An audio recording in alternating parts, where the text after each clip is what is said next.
a dead battery instantly. So unless the truck is charging the batteries, the truck is on, I will not have any lights, the jacks won't work or anything on the RV.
So one of the problems that I'm having today is going to be more of a maintenance and repair issue that I'm having is the RV batteries. So this unit is a Wildwood Heritage Glen, and it's a 337 bar unit.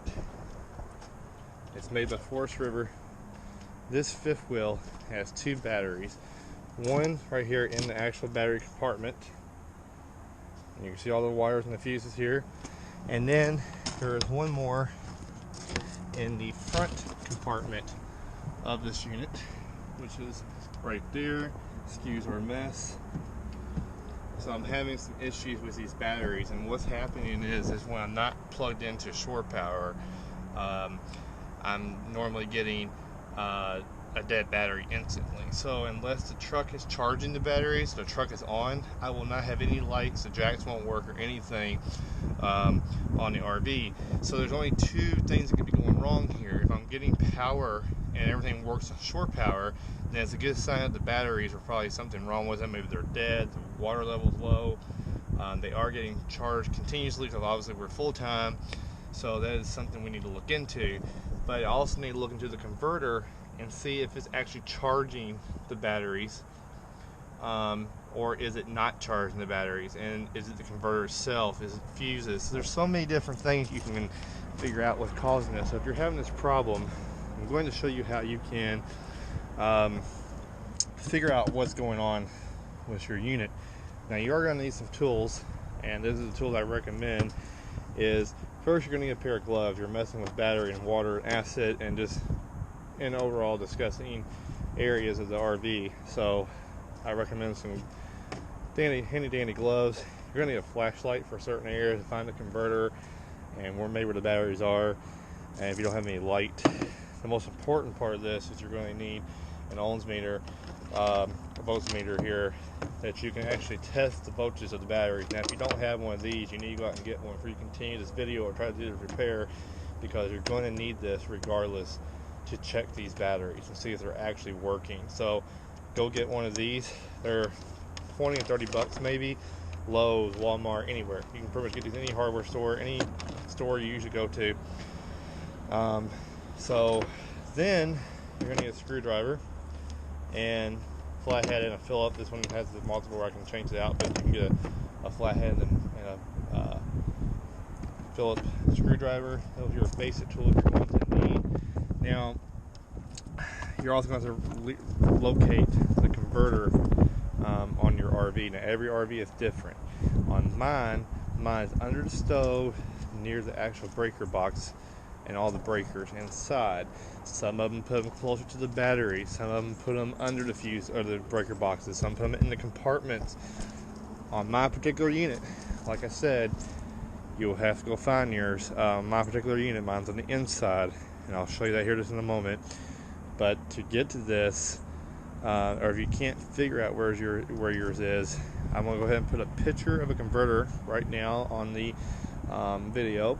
That's what it will look like. And then also, then after that, you're going to need to look up your model number, the brand, and the make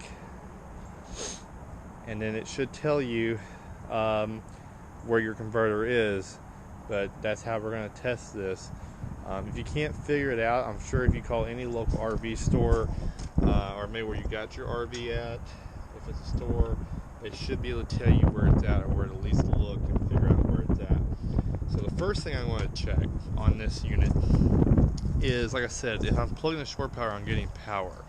When I tested these batteries with the volts meter or ohms meter, I was reading 7 volts in this one and counting down as I was reading it, and then the other battery was 8 and it was counting down. So it was continuously losing power while I was reading it. So any battery, these are the same thing as car batteries. They're the exact same batteries. These should read between 12 and 13. Anything below that, there's something wrong with them, the cells. Now these batteries are 3 to 4 years of age, and I get it that these are probably gone to begin with. So before I go out and buy a brand new battery and it doesn't fix the problem, I want to definitely test out the issue that's going on. So I'm going to test these. Now my RV is obviously plugged in. I have power. The batteries are reading full on a meter. If I was reading that low when the battery or this whole RV was disconnected from any power from the truck or the shore power of the park, then that was reading low, and that proves it's probably a battery. Now that I'm plugged in, and if the converter's working and it's charging these batteries, then I should be reading 12 to 13 volts out of all these batteries. If I'm not reading and it's still low under 12 or 13, what that tells me is something with the converter. And the converter's job, if you don't know what it's doing, if you don't know what a converter is basically recharging electrical back into these batteries. One of its job. Okay, so the converter can be bad if it's doing that, or it could be a blown fuse. I'm going to go with batteries, but we're going to detail it down today and we're going to figure it out. So let's go ahead and start and getting this part out, and let's look at these batteries and the meters right now. Multimeter, you're going to want to go to the DC setting. Okay, mine's on here, so I want to go to 20. Okay, and I want to be in the DC setting. Okay, remember that. For batteries, you're going to be in a DC setting.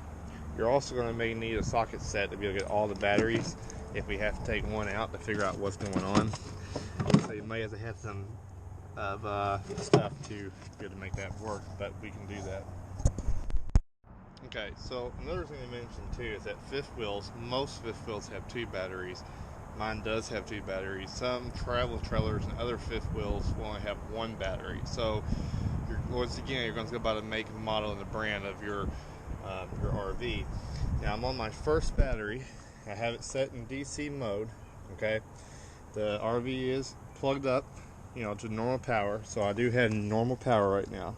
Okay, I'm going to connect these. And I'm going to see what my voltage is. And I have 13 volts. And I'm holding a little bit. 13 volts though. Okay. So, let's go to the second battery now.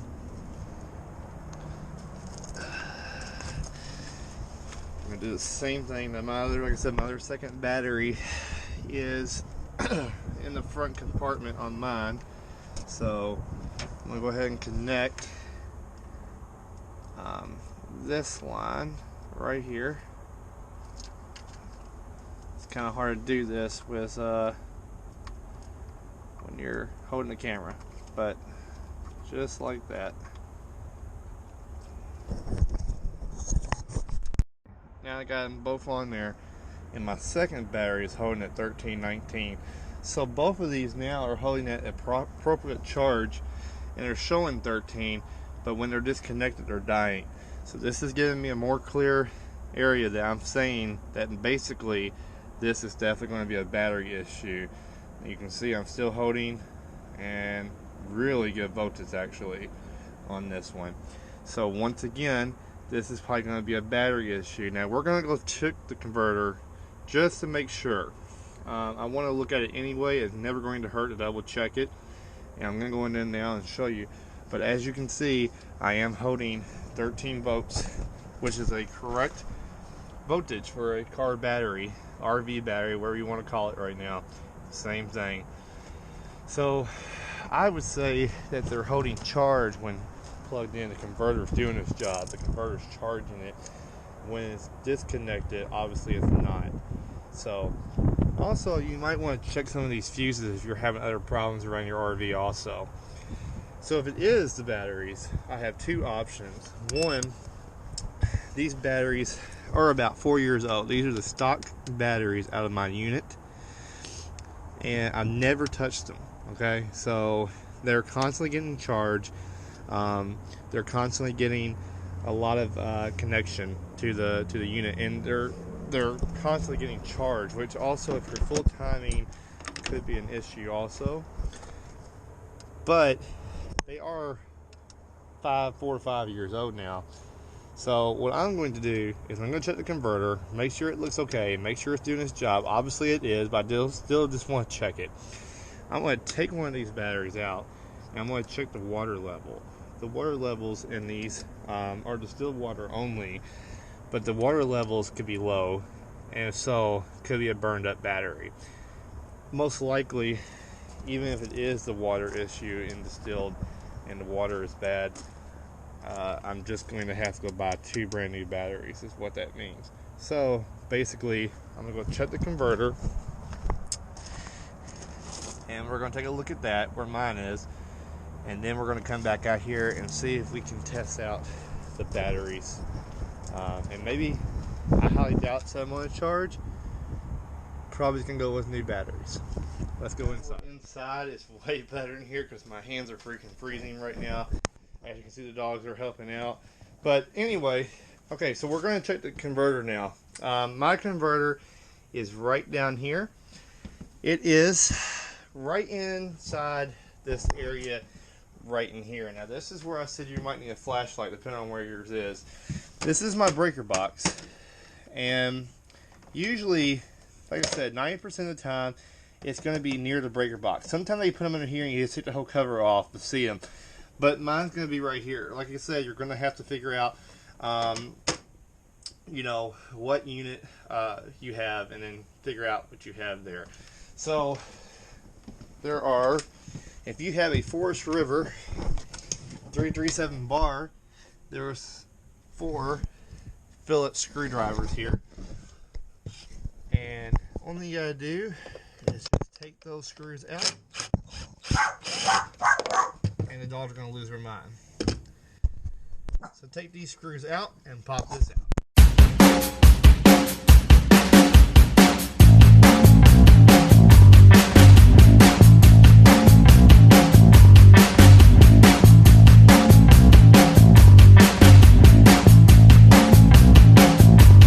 On this unit, there is a lot of electrical unit stuff back here, including the furnace area, which is right back in here, and beyond that is also a water heater.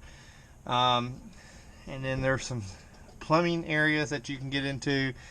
One of the plumbing pipes right there, some heated ducts, so if you're having problems there. So this is, in my RV, this is where a lot of stuff is. The one thing that we are looking for is that right there. That is your converter. There are 2 35 amp fuses right there. I don't know if you can see them or not, but they're automotive type. And those are the fuses that we're going to go after. Now, like I said, I don't believe it's going to be a converter problem, because the converter is obviously charging the battery, because they're 13 volts right now, almost 14. So, but once again, there's the breaker box. My heater just came on. The heater box, and then the converter is right behind it. And usually you will see all these wires, because that's where the breakers are going to, and that's what those are doing.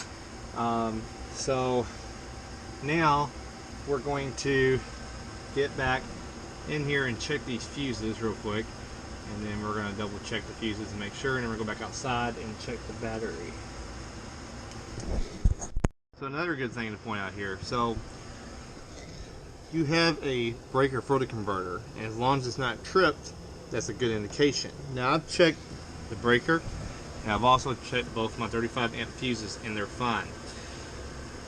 If you don't know what a basic job of a converter is, a converter is to put 120 AC into 12 volt DC. And what that runs is everything is on DC, such as lights. It runs a lot of different stuff, okay, for DC that this over here will be using, okay. So basically one of those is the lights, obviously. And we know that if the lights are probably working, it's probably not going to be a converter issue, because if the converter was fried or is having problems, then we know that the converter itself would not be giving us a charge at all to the batteries that we just went out and checked, and it also would not be having any type of power in here. So that's how we test that, basically. Now, the first thing before doing anything on these, you want to make sure that you disconnect your leads to your battery outside, because you don't want to be messing with this converter while everything is plugged in with the batteries, okay. If we take the batteries disconnected and we take that multimeter that we just had outside I was testing the batteries with, then we can also test this and put positive and negative, and if those batteries are disconnected, then you're getting no power to this, which is very important. So these, the positive and the negative, is where we're going to put those, the DC leads, okay. Now I've already checked all these and everything looks to be fine. I do have lights when I'm plugged in and stuff. It's just it automatically dies, and what that tells me is the batteries have finally drained themselves dead. Now we're going to take this a little bit further though, and we're going to test those batteries to make sure that's really actually the problem, okay. And then if we know it's batteries, then it's a simple fix, and we know that we just need to get 2 brand new RV batteries and call it a day, and the problem is fixed, basically. So let's go outside, take one of those batteries out, and let's see what's going on. Alright guys, now that I have the battery out of the actual unit, now we can get an actual good reading. Sorry for the shakiness here as I'm trying to get this to work. Okay, so I got the battery out now, and now I can test the voltage. Nothing on the battery, and there you go. We're at 10 volts, and that's going to be our main issue right there. Going to be 10.41 volts, and that means that we have a bad battery, because being out of it that fast, it should not be draining that fast, and you can tell it's already draining a little bit, so we have a very bad battery.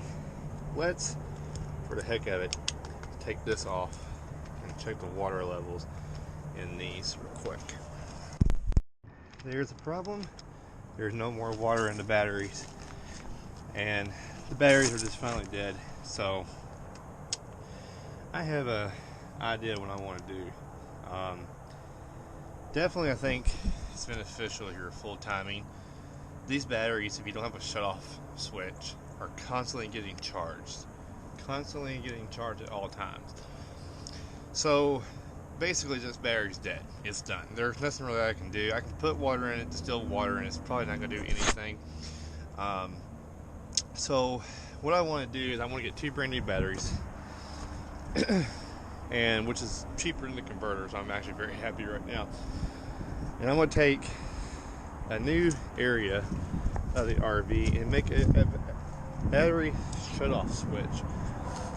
The battery shut-off switch is way better, so I don't have to constantly keep charging these batteries.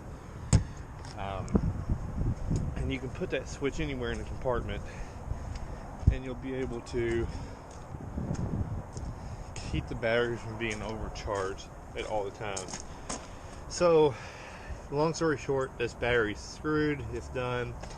I'm going to get some new batteries, get some not cheap but decent batteries, and put them back in there. And then I'm going to go get a RV battery cutoff switch for the RV, and hopefully I will fix the overcharging issue, since we're constantly charging and constantly plugged in, basically, of the unit. So long story short, we are going to replace these batteries. And like I said, this is a pretty simple way to see if it's a converter or it's an actual RV battery. And because it held charge when it's connected, but it immediately dropped down to almost nothing when we took it out, and also the water was gone, proves that it's a battery issue. So I will replace those batteries. Like I said, the tools, the only thing I used was a voltmeter, and I used socket set and some screwdrivers, and that's really about it. So alright guys, I appreciate you watching this video. It's a pretty easy instruction of this. If you're having this issue, it's a pretty simple way to figuring it out and fixing the problem. So alright guys, once again, appreciate you watching the video. There's going to be more videos coming in the future, and a lot more tips and maintenance for these things, and how to keep them running and keep your RV life happy. Alright guys, see you next time.